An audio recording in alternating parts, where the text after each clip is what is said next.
Video में मैं explain करने वाला हूँ ब्लू लॉक सीजन 2 का एपिसोड नंबर 10।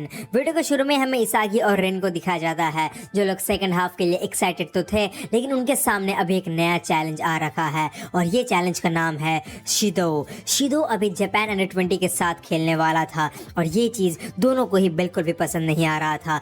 इवन जो शिदो था वो भी रेन के सामने आकर कहता है कि वेल तो चलो अब हम पता लगा ही लेते हैं कि बेस्ट प्लेयर कौन है। और इस तरफ रिन भी काफ़ी ज़्यादा चार्ज्ड अप हो जाता है, लेकिन तभी जो मैच था वो स्टार्ट होने वाला था और फिर दोनों ही अपना साइड ले लेते हैं। लेकिन इसागी इस पूरे चीज़ को एनालाइज करता है और मन ही मन सोचता है कि अभी जो भी बंदा इस पूरे सिचुएशन में अपने आप को अडेप्ट कर लेगा और इस सिचुएशन को डोमिनेट करेगा वही इस गेम का बॉस बनने वाला है और मैं इस गेम को बिना स्कोर करे ख़त्म नहीं होने दूंगा। और फिर सेकेंड हाफ स्टार्ट होता है। साय और शिदो बॉल को लेकर आगे बढ़ता है, लेकिन उसी तरफ निको शिदो का पूरा मूवमेंट को फॉलो कर रहा था। उसे पता था कि अगर शिदो गलती से भी बॉक्स के करीब आ जाता है तो वो गोल स्कोर करेगा ही करेगा, इसीलिए उसका मेन टारगेट था कि वो शिदो को बॉक्स के करीब आने से रोके। और उसी तरफ हमें शिदो को दिखाया जाता है जो कि एक्सेप्शनली परफॉर्म कर रहा था। उसका जो स्पीड था वो इतना ज़्यादा था कि उसके खुद के टीम मेंबर्स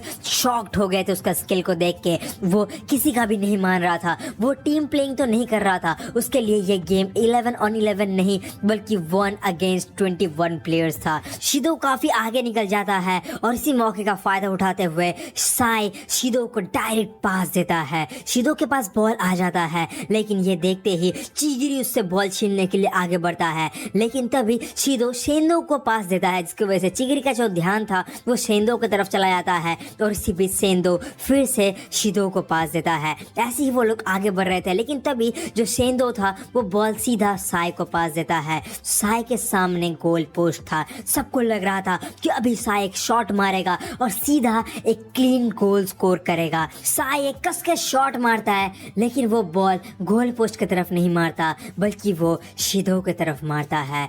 जो बॉल था वो सीधा शिदो के पास जाता है और शिदो हवा में ही उस बॉल को रिसीव करता है। शिदो ऐसा जंप किया हो मानो वो एक डेविल हो, उसके पीछे विंग्स लगा हो। शिदो बॉल को रिसीव करता ही है और वो एक शॉट मारने ही वाला था कि तभी उसके सामने एक पैर आता है जो कि सीधा उसके पैर में ही लात मारता है, जिसकी वजह से जो बॉल था उसमें शिदो कनेक्ट नहीं कर पाता और बॉल वहीं पे नीचे गिर जाता है। और ये टैकल करने वाला और कोई नहीं बल्कि निको था। निको का खुद का पैर मुड़ जाता है, लेकिन ये टैकल इतना ज़्यादा डेंजरस था कि निको को इस टैकल की वजह से एक येलो कार्ड भी रिसीव हो जाता है। शिदो बहुत ज़्यादा गुस्सा हो जाता है निको के ऊपर, वो उसके ऊपर अटैक करने ही वाला था कि तभी पीछे से साय आता है और कहता है कि अपना करियर ऐसे ही खत्म मत करो शिदो, अगर तुम्हें गुस्सा दिखाना ही है तो गोल स्कोर करके दिखाओ। शिदो साय की इस बात को मान लेता है और उसी तरफ गागामारू और इसागी दोनों ही निको का काफ़ी ज़्यादा तारीफ करता है इस डिफेंड के लिए, लेकिन निको खुश नहीं था। वो कहता है कि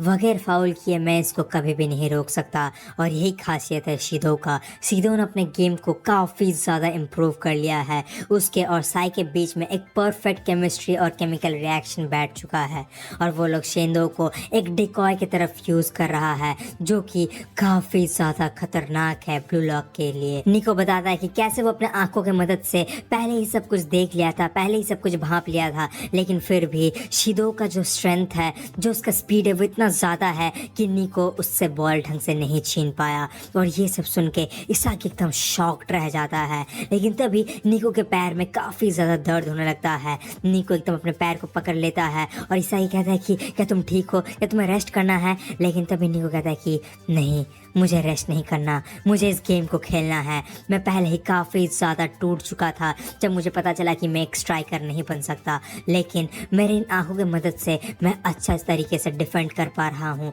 और मुझे अभी डिफेंड करने में मज़ा आ रहा है।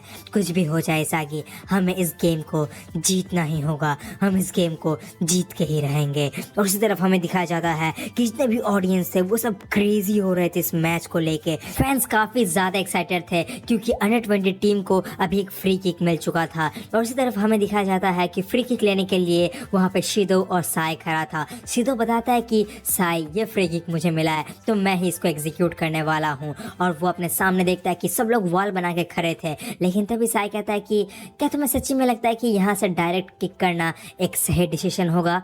अपने आंखों से देखो शिदो, तुम्हारे लिए क्या चीज़ सबसे बेस्ट होने वाला है अभी, तुम और क्या सोल्यूशन ढूंढ सकते हो वो देखो। तुम विजुअलाइज करो अपने दिमाग में कि तुम कैसे गोल स्कोर कर सकते हो, एक ऐसा गोल जो कि परफेक्ट होने वाला है। और ये सब सुनने के बाद शिदो थोड़ी देर सोचता और कहता है कि तुम तो काफ़ी स्मार्ट निकले, मेरे दिमाग में भी एक प्लान है लेकिन उसे एग्जीक्यूट करना थोड़ा मुश्किल हो सकता है। और ये सुनते ही साई कहता है कि तुम्हें क्या लगता है मैं कौन हूँ, मैं तुम्हें अभी मेरा जादू दिखाने वाला हूँ।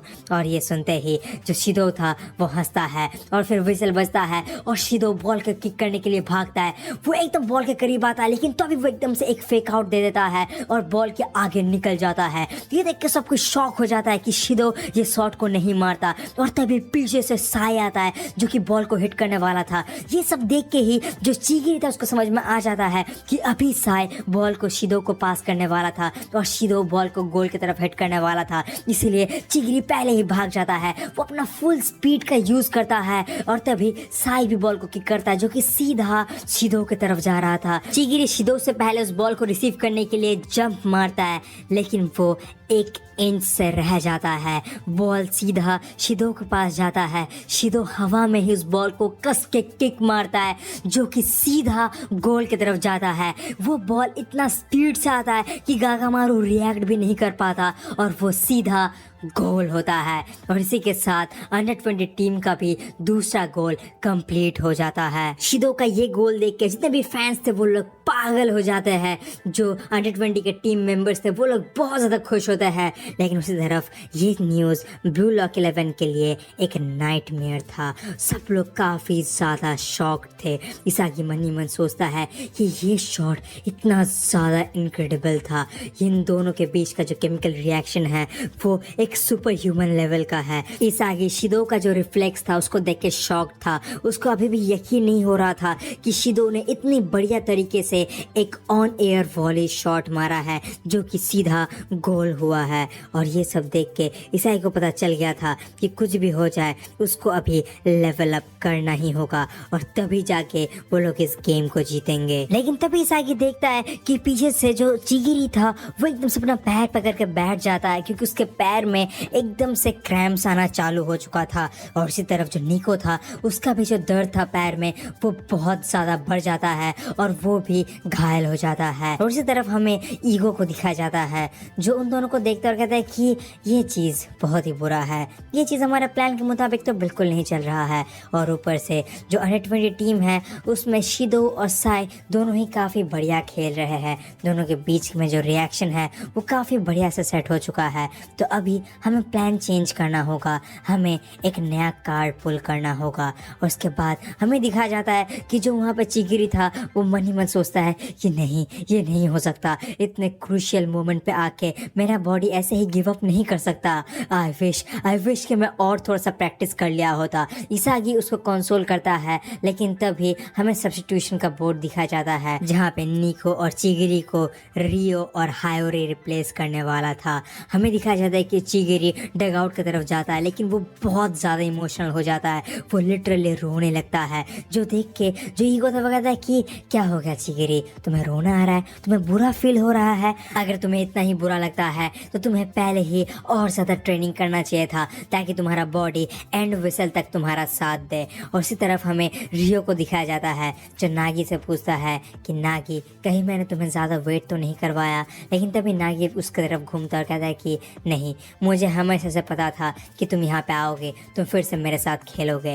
और उसके बाद रियो कहता है कि यही हमारे लिए अंतिम मौका है सब कुछ प्रूव करने का। अगर हम यहाँ पे हार जाते हैं तो सब कुछ ख़त्म हो जाने वाला है। है तो हमें प्रूफ करना ही होगा। और उसके बाद गेम फिर से स्टार्ट होता है। रिन और इसागी बॉल को लेकर आगे बढ़ता है। इसागी अपने मन ही मन हर एक प्लेयर का जो स्ट्रेंथ है उस पर फोकस कर रहा था और तभी वो हायोरी को पास देता है और तभी हायोरी को रोकने के लिए उसके सामने दाराय आ जाता है। लेकिन हायोरी कहता है कि देखो, ना तो मैं निंजा हूँ और ना ही मैं कोई स्प्रिंटर हूँ, मैं एक अलग ही ब्रीड हूँ। और तभी हमें दिखा जाता है कि हायोरी के पास जितना भी ऑप्शंस है जो कि वो पास दे सकता है वो सब ओपन हो जाता है और हायोरी बिना कुछ सोचे एक काफ़ी क्लीन पास देता है जो कि सीधा कारासु के पास जाता है। कारासु बॉल को रिसीव करता है और आगे बढ़ता है, लेकिन तभी कारासु को भी दूसरे प्लेयर्स एकदम घेर लेते हैं जिसकी वजह से कारासु फिर से बॉल को हायोरी के पास देता है। हायोरी बॉल को लेकर आगे बढ़ता है। हायोरी का जो गेम सेंस था वो इन सब के मुकाबले बहुत बढ़िया था। वो काफ़ी बढ़िया पास दे सकता था और वो वही करता है। हायोरी बॉल पे किक करता है और वो बॉल सीधा रिंग के ऊपर से जाके नागी के पास पहुंचता है। नागी उस बॉल को रिसीव करने ही वाला था कि तभी उसके सामने और एक प्लेयर आ जाता है और ये देख के नागी बिल्कुल भी खुश नहीं था। वो मन ही मन सोच रहा था कि ये डोबरमैन फिर से क्यों आ गया मेरे को तंग करने के लिए। लेकिन जो बॉल था वो नागी की तरफ आते ही जा रहा था। नागी डिसाइड करता है कि कुछ भी हो जाए वो इस बॉल को तो साइड करेगा ही और फिर वो एकदम हवा में ही किक करके उसको पीछे की तरफ फॉरवर्ड करता है जो कि सीधा इसागी के पास जाता है। इसागी बॉल को रिसीव करने ही वाला था कि तभी उसके सामने ओलिवर आईक्यू आ जाता है। ओलिवर बॉल को क्लियर कर देता है, लेकिन इसाई को ये चीज देख के यकीन नहीं हो रहा था। वो यही सोच में रहा था कि ये चीज कैसे पॉसिबल है, अब तक तो ओलिवर मेरे पीछे था, वो मेरे आगे कैसे आ सकता है। लेकिन अब तक काफी लेट हो चुका था। जो बॉल था वो फिर से अंडर 20 टीम मेंबर्स के पास चला गया था और वो लोग बॉल को लेकर आगे बढ़ रहे थे। और ये चीज था, यही मोमेंट था जब रियो अपने आप को प्रूव करे। रियो याद करता है कि उसको ईगो ने एक ही काम के लिए भेजा था और वो है शिदो को रोकना। और फिर रियो लग जाता है। वो शिदो के हर एक मूवमेंट को बारीकी से नजर रखता है और जैसे ही शिदो के पास बॉल आने वाला था वो एकदम से कोबरा का फॉर्म ले लेता है और एकदम से हवा में ही बॉल को क्लियर कर देता है। एग्जैक्टली वैसे ही जैसे ओलिवर आईक्यू करता है। आईक्यू खुद शॉक हो जाता है रियो का ये स्किल देख के और तभी रियो कहता है कि इस टीम में मेरा एक ही काम है और वो है मेरा कैमेलियन डिफेंस का यूज़ करके इस टीम को एक प्रॉपर डिफेंस प्रोवाइड करना। और रियो का ये स्किल देख के वहाँ पे जितने भी बंदे थे सब लोग बहुत ज़्यादा इंप्रेस हो जाते हैं, इंक्लूडिंग नागी। और इसी के साथ ये खतरनाक एपिसोड खत्म होता है।